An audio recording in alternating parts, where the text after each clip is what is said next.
台南大学确定要迁校到7个校区以后，市府将收回120公顷的土地，而且在国土计划法实施以后，使用地目嘛将恢复为一般农业用地。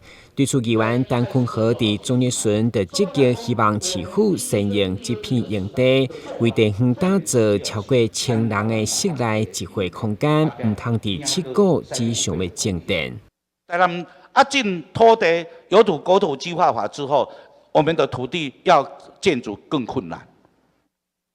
我们这块台南大学这块刚好是学校用地，它能够起造房子有一个大的空间，而且土地大，46公顷，要停车空间也足够。按办做这活动，拢伫外口，而且严修跟拍摄。是不是呢？苏科我们在外包之外呢，我们留一块地，7块开始需要一个集会所，但伊的地点设立对，咱会当来讨论。OK 好。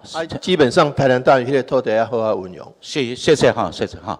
陈坤和以改变高雄撇边溪坝边缘化，除了担任2届议员，嘛进一步变立委。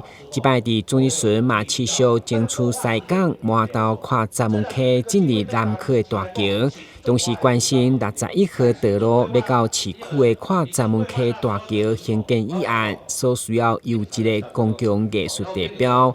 对此，监务局回应，8亿的闸门溪景观大桥已经规划2600万的公共艺术造景，嘛准备做细部计划。